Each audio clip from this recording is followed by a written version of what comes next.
Madame la ministre responsable des institutions démocratiques et de la réforme électorale propose l'adoption du principe du projet de loi numéro 39, loi établissant un nouveau mode de scrutin. Alors, Madame la ministre, je vous cède la parole. Oui, alors merci, Madame la présidente. C'est vraiment un bon moment pour moi de m'adresser à vous à l'occasion de l'adoption de principe du projet de loi numéro 39, la loi effectivement qui établit un nouveau mode de scrutin. Comme vous le savez, Madame la présidente, le 25 septembre 2019, j'ai eu l'honneur et je dirais le bonheur de présenter ce projet de loi auquel je crois très profondément. Nous avions pris l'engagement de le faire. Dans la première année de mon mandat, nous avons tenu parole. Donc, le projet de loi 39 est le premier projet de loi qui propose de réformer le mode de scrutin à avoir été présenté à l'Assemblée nationale dans l'histoire du Québec. Aucun gouvernement n'est allé aussi loin. Je pense que c'est bon de le souligner à ce stade-ci. Avec le mode de scrutin proposé, nous avons trouvé, je pense, un juste équilibre. D'une part, il constitue une avancée significative vers un système plus proportionnel et d'autre part, il maintient la possibilité d'élire des gouvernements stables. Il faut le dire, on traverse maintenant une crise sanitaire. Je pense qu'on n'a plus besoin de le mentionner, malgré que je pense qu'il est toujours important de répéter qu'on est toujours dans cette période de pandémie. Peut-être que parce que ça fait plusieurs mois, on commence à penser que c'est une nouvelle réalité. On s'y habitue, mais il ne faut pas s'y habituer. C'est quelque chose qu'il faut combattre à tous les jours et pour lequel il faut continuer à être vigilant. Mais cette crise, elle est partout dans le monde. Elle n'est pas simplement au Québec, Madame la présidente. Le Québec, par contre, n'y échappe pas. Puis malgré la pandémie qui a chamboulé notre calendrier, ma volonté et celle du gouvernement d'aller de l'avant dans cette réforme du mode de scrutin demeure la même. Étant donné la pause forcée qu'on a vécue, Madame la présidente, laissez-moi rapidement vous rappeler les grandes lignes et principes du mode de scrutin que nous proposons. Je pense que c'est important de ramener sur l'avant-plan quelles sont les motivations derrière ce projet de loi et quels sont les intérêts et bénéfices que les Québécois pourront en tirer au niveau démocratique pour notre société. Plusieurs principes adoptés à l'unanimité à l'Assemblée nationale nous guident depuis le début de l'élaboration de ce projet de loi. Soit une meilleure représentation du vote populaire, ce qu'on appelle la proportionnalité. L'importance du lien entre la population et les élus. On en a beaucoup discuté en consultation. C'est le lien important-là qu'on voit maintenant pendant la pandémie de plus en plus chaque jour, ce lien important qu'on a entre le député et ses citoyens sur le terrain pour faire le pont avec le gouvernement. Le respect du poids politique des régions. Avec mon collègue du Parti québécois, c'est un point qui a été beaucoup mis de l'avant pendant les consultations. C'est quelque chose qu'on partage. C'est des choix qu'il faut faire, mais je pense que le fait de maintenir dans le projet de loi 17 régions administratives, c'est une des façons, un des compromis qu'on peut faire pour effectivement maintenir le poids politique de nos régions.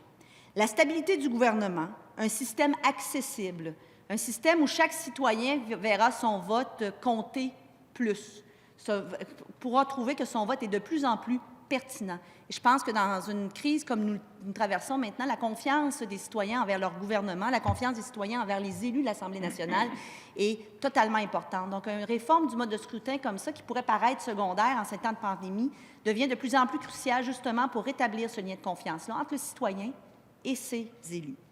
Ainsi qu'une plus grande représentation des femmes, des jeunes et des communautés ethnoculturelles. Ce sont des notions qu'on a également introduites dans le projet de loi, Madame la présidente.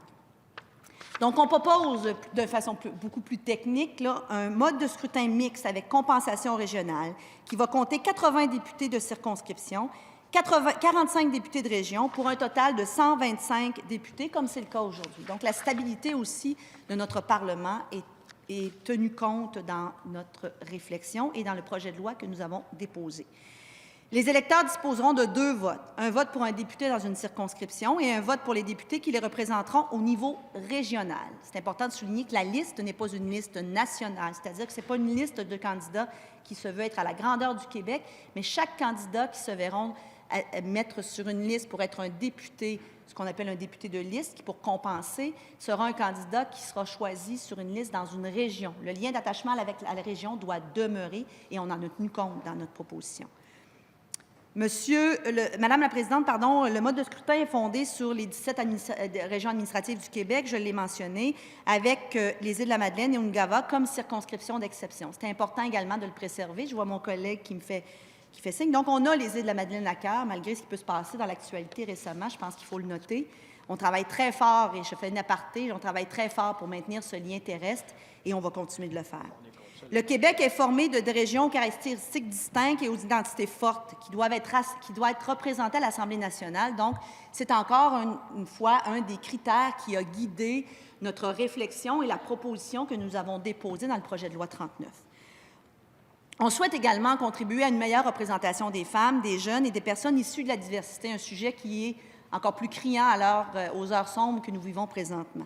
Ce principe est énoncé clairement dans le projet de loi et en ce qui concerne la parité, les partis politiques devront se doter donc d'objectifs clairs et en rendre compte durant la période électorale.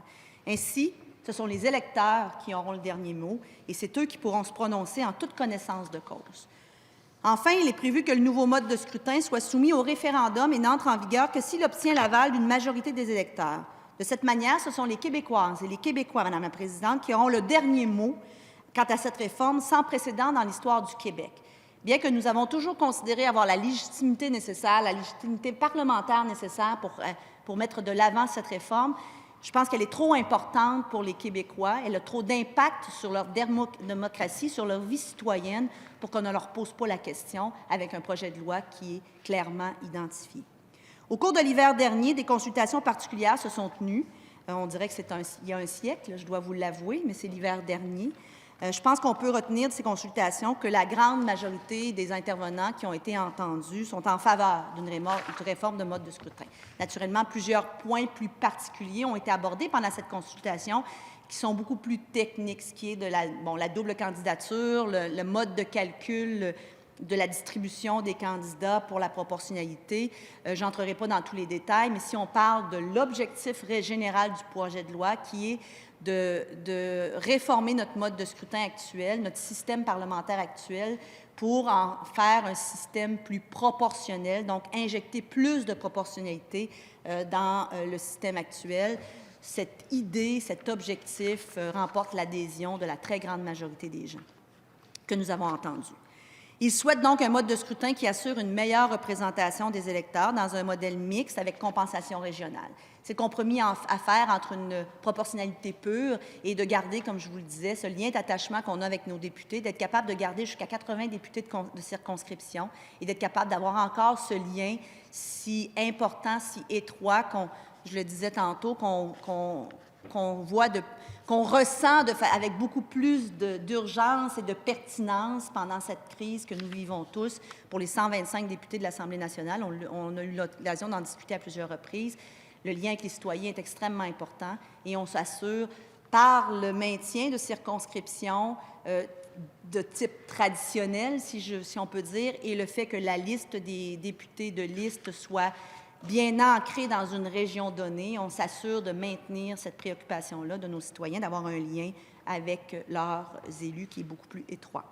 Les différents intervenants entendus nous ont fait donc des propositions, je le mentionnais, notamment en vue d'augmenter la proportionnalité du mode de scrutin proposé. Plusieurs nous ont parlé du seuil de vote requis ou encore de la méthode de calcul utilisée. Le nombre de régions a aussi été évoqué à plusieurs reprises. La parité est aussi un sujet abondamment abordé par de nombreux intervenants.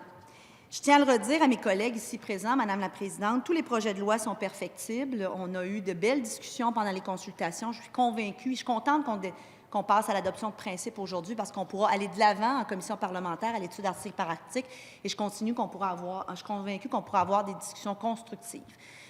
Quand je parlais du point d'équilibre tantôt qu'on a su trouver, c'est ce point d'équilibre-là entre injecter une proportionnalité plus grande qui est crédible, donc qui fait en sorte que parce que de passer d'un mode de scrutin X à un autre, si on n'a pas d'effet sur l'aiguille de la proportionnalité, c'est changer pour moi 4,30 sous pour une pièce. Donc, il fallait trouver la façon d'être capable de passer à un mode de scrutin beaucoup plus proportionnel, qui a un effet probant sur cette proportionnalité-là, qui donne effectivement à nos citoyens beaucoup plus de pouvoir pour leur vote individuel, tout en respectant les autres caractéristiques que je vous disais. Et ce sont tous des votes communicants. Si on ajoute plus de proportionnalité, nécessairement, on doit peut-être diminuer le nombre de régions, peut-être doit augmenter le nombre de députés de liste, on doit diminuer le nombre de circonscriptions. Alors, ce sont tous des intérêts qui sont importants pour le gouvernement, le nombre de régions, le poids des régions, la proportionnalité, le lien avec le député, la stabilité du gouvernement, être capable d'assurer que malgré ce changement-là,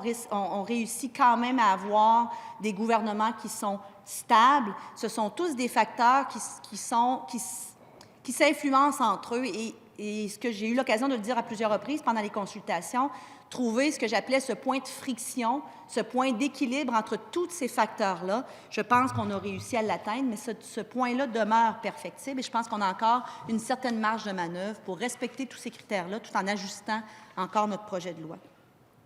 Donc, je suis ouverte à le bonifier. Je ne sais pas si ça transparaissait de mes propos, mais je vais le dire de façon très claire. Je suis ouverte, naturellement, à bonifier et améliorer le projet de loi numéro 39. Des améliorations qui pourraient permettre d'atteindre donc notre objectif, comme je le disais, de proportionnalité, mais d'offrir aussi des institutions plus représentatives, plus démocratiques et plus accessibles. Toutefois, je le disais, il faut maintenir ce point d'équilibre-là et c'est un des objectifs de ce projet de loi. Il y a plusieurs facteurs dans notre entente, plusieurs facteurs qui sont interreliés, mais qui aussi, pas interfèrent, mais ont un effet les uns sur les autres. Donc, si on augmente d'un côté, on diminue de l'autre, c'est nécessairement vrai. Si on augmente le nombre de circonscriptions, on diminue l'effet de la proportionnalité. Alors, c'est un jeu d'équilibre pour trouver une réforme du mode de scrutin qui nous permettra quand même d'atteindre l'objectif principal, injecter beaucoup plus de proportionnalité dans notre système actuel. Et cet équilibre-là est nécessaire. Il est même essentiel pour conserver le large consensus que je pense avoir su atteindre dans cette proposition de réforme.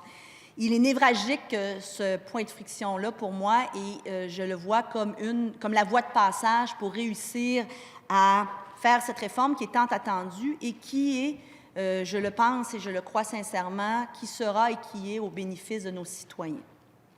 Donc, lorsqu'on regarde le projet de loi 39 avec la compensation régionale, les 17 régions, le seuil national, je considère qu'on doit aujourd'hui se réjouir. Il constitue une avancée pour la représentation des intérêts des différentes régions du Québec à l'Assemblée nationale. Il garantit un nombre de sièges minimal à chacune des régions. C'était important pour nous.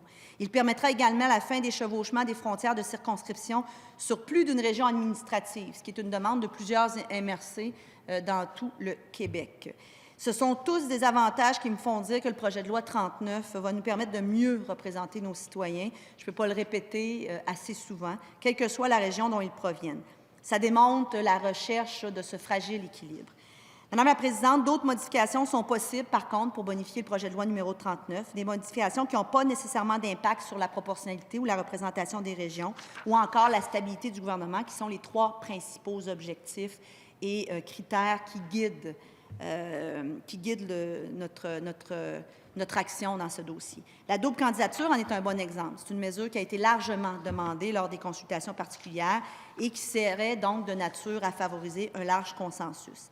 La question de la parité également est un autre exemple. Lors des consultations particulières, cette question a occupé une place plus que prépondérante et je considère que c'est un enjeu très important dont on devra débattre dans les études article par article à venir. Donc, on propose de considérer les efforts des dernières élections. Il énonce d'ailleurs l'importance de favoriser les candidatures féminines. Il fixe la zone paritaire pour les partis politiques et mentionne que tout parti politique devra transmettre à Élections Québec un énoncé au sujet des objectifs qu'il souhaite se fixer concernant la parité.